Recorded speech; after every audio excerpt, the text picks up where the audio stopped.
Have you booked that dream trip to a Greek island, but are you wondering how you get from the airport to that fabulous Greek island? Hi, I'm Tiffany. I'm an expat living in Greece, and I'm going to tell you all the things that you need to know before you get on that Greek ferry. You may be thinking, can't I just fly to the Greek island? Some Greek islands you can fly to, but many Greek islands you cannot, and you cannot fly between most Greek island chains. So your best option is to take the ferry. It's very common here, and I consider it one of the best ways to get around. It is part of the Greek travel experience. Let's talk about some of the logistics in getting you on a Greek ferry. First off, where do you buy a ticket for the ferry in Greece? There are several ways. You can book your ferry ticket online in advance. I like to use a website called ferryhopper.com. It's an aggregator and it has ferry tickets for most of the ferry operators here in Greece. I'm going to put an affiliate link down in the description box that will take you directly to their website so you can see what your options are. What I really like about Ferry Hopper's website is they have this great tool that gives you a map of all the ferries. You can put in your starting point and then it will tell you all of your options. And so you can say, I'm going to Santorini, where can I go next after Santorini on the ferry? And it will tell you all of the islands that you can go to. Of course, you can buy your tickets at a travel agent here in Greece. Almost all of the travel agencies here in Greece sell ferry tickets. And of course, there are the individual ferry operators. So if you know that you're doing a very specific way of going and you already know the ferry line, then you can just go directly either to their website or to their offices in the port or within the city that you're in and book those ferry tickets. Some of the larger ferry operators here in Greece are Blue Star, Sea Jets, Fast Ferries, Saronic Ferries, just to name a few. One of the questions I get asked a lot is, do I need to book my ferry ticket in advance? And I'm going to say it depends. It depends on when you're coming to Greece. If you're coming in July and August and you already know what islands you want to go to and you've already booked your hotels, then I would say yes, you need to book your ferry tickets in advance. July and August are some of the busiest months here in Greece, and the ferries tend to sell out, particularly for very popular destinations such as Mykonos and Santorini. So you want to make sure that you book those tickets in advance. And what you can do is either have the tickets physically delivered to you, but I don't recommend that actually. You can just go down to the port either the morning of your ferry or the day of your ferry, or maybe go the day before and just pick up your ticket and have it in hand before you get to the port. Some of the ferry operators are now starting to have e-tickets, and you can just show it either in your email or on your Apple Wallet, or you've maybe screenshotted the QR code, and you can just show that to them and they will scan it when you're getting on the ferry, and then you don't even need to go pick up a ticket. Other times of the year, you may be able to book your ferry ticket the day before. This is maybe in May and June, and then in September and October. You may even be able to go and buy your ticket the day of your ferry. This is great if you want to have a little bit more flexibility. You want to maybe decide how long you're staying on an island once you get there. That's definitely possible. The thing that you do need to remember is that when we hit the off season here in Greece, the ferries become less, the schedule becomes less. The schedule will not completely stop between islands, but some of the lesser popular routes will not run as often. And also, once we get into the fall, the weather does start to change a little, and occasionally we do have storms, and so sometimes ferries might get delayed and then it might also get canceled. So if you have to be somewhere on a specific schedule, you want to give yourself enough wiggle room to do that. So usually what I recommend is that you maybe schedule your ferry the day before your international flight to go home. That's just a good rule of thumb. almost any time of the year that you're here, but especially in September and October. Another thing that you want to keep in mind when you're booking your ferry tickets is which port your ferry is leaving from in Athens. Most likely, most people are going to fly into Athens and then start their journey from there. There are actually 3 ports in Athens. Now, they're not all technically in Athens, but they're called the Athens ports. So those are Piraeus, Lavrio, and Rafina, and they're all in very different locations. So when you're booking your ferry ticket, you want to make sure you're booking it to leave from the port that you want to leave from. Now, some islands, you don't have a choice. You have to leave from a specific port. Piraeus is the biggest and has most of the connections, but there are some islands that you cannot get to from Piraeus directly. You may have to leave from Lavrio. You may have to leave from Rafina. And the other thing you want to keep in mind about, though, is they're very far away from each other. So you can't figure that out that morning and say, oh gosh, we need to be in Rafina, because that's an hour away. Lavrio is an hour away. The next thing you need to ask yourself is slow or fast? You may be saying, Tiffany, what are you talking about? Well, we have a couple of different kinds of ferries here in Greece. One is the slow ferry and the other is a fast ferry. The slow ferries are like little mini cruise ships. You can take your car on them, and they're a lot more stable than the fast ferries. They do take a couple of hours more usually. However, it is part of the charm, I think, of coming to Greece to sit on that ferry and enjoy the ride. You pass lots of other islands. You're going to get to see a lot of the other options, that, especially if you're coming and you're sort of playing it by ear. I prefer these ships. They're a lot more stable. They're a lot more comfortable, in my opinion, than the fast ferry. Within the fast ferry category, you have a couple of different kinds of boats, and the fast ferries are usually a hydrofoil or a catamaran style boat.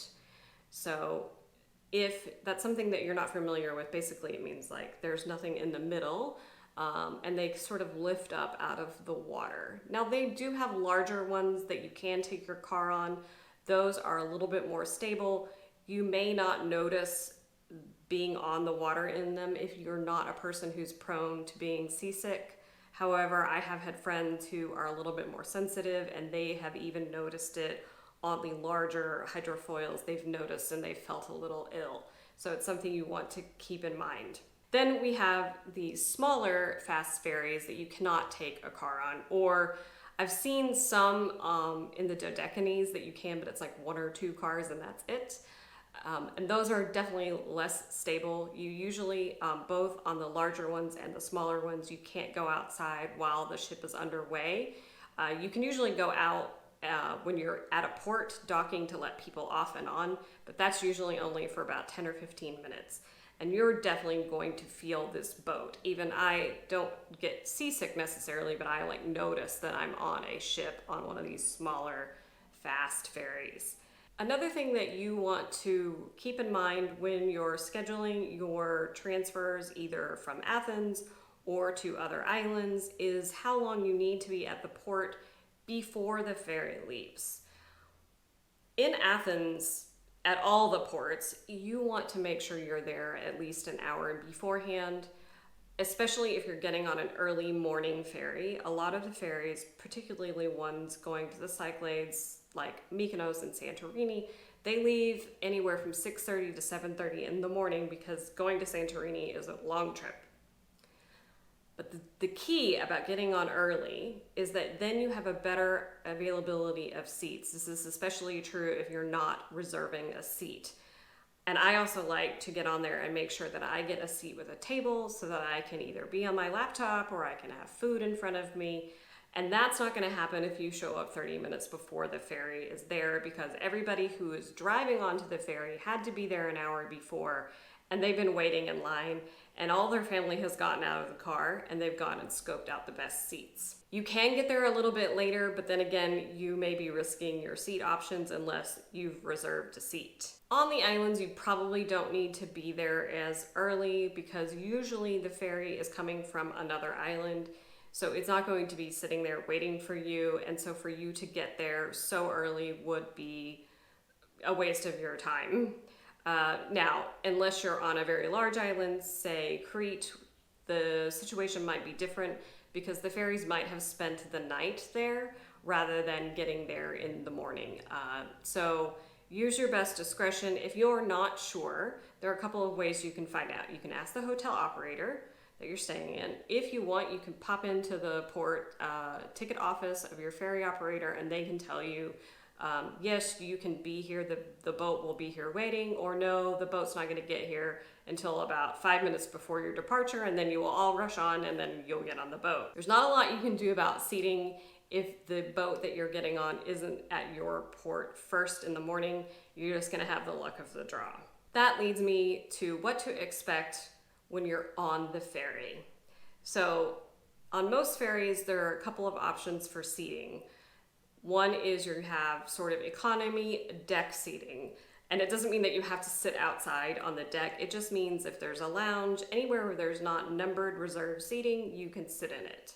Then there is numbered seatings. They usually call these airline seats because they look like the old airline seats from like the 80s that are like super wide and made of leather that were actually comfortable. But those don't have any tables. It's just rows and rows of seats. But if you really want to make sure that you have a nice comfortable place to sit and you don't mind paying a few euros more, then it might be worth booking an airline seat. On some ferries, there are business class sections. Each ferry line sort of handles this a little bit differently. On some of them, the business class seats will be numbered, although that's less common. Most of the time, it's just a little bit more upgraded area of the boat. There will be less people in there, obviously, and you'll have seating with tables, and there's usually table service from a waiter, so someone will come and take your order when you want things. Sometimes when I know I need to get work done and I need a table guaranteed, then I go sit in business. Also, sometimes the plug options are better up there, like there are more opportunities for me to plug in my laptop up there. Those seats are a lot more expensive than the seats in the airline seats and the economy seats, anywhere from 20 to 30 euros. So I would only recommend doing this if your ferry is more than like 2 or 3 hours because it's probably not worth it otherwise. Another thing I see people doing that I wish they knew they didn't need to do this was taking their luggage up with them to their seats. On all of the ferries, there is a place for you to store your luggage. You will see other people doing it. Usually the gentlemen who work on the boat will direct you there. They will ask you what island you're going to and directly to where to put your luggage there. You do not need to worry about leaving your luggage down there. No one is going to take your suitcase. I have been coming to Greece since 2016 and I take multiple ferries a year and I've never had an issue. I would say don't leave valuables down there. Don't leave laptops, cameras, money, jewelry, that sort of thing down there. And the other thing you don't really need to worry about is nobody is allowed to go down to the hold when the ship is underway. So nobody's going down there and rifling through your bags while the ship is underway. Even the crew is rarely down there. It's not super safe to be down there while the ship is underway. The other reason that you don't want to take your bag up to your seat is while you may be taking the escalator up, you're going to have to walk down the stairs to get back down to get off the boat. So you don't want to be hauling your suitcase down those stairs with everyone else. Most ferries do have food on board. Sometimes it's just a small cafe in which you can get sandwiches and snacks and drinks.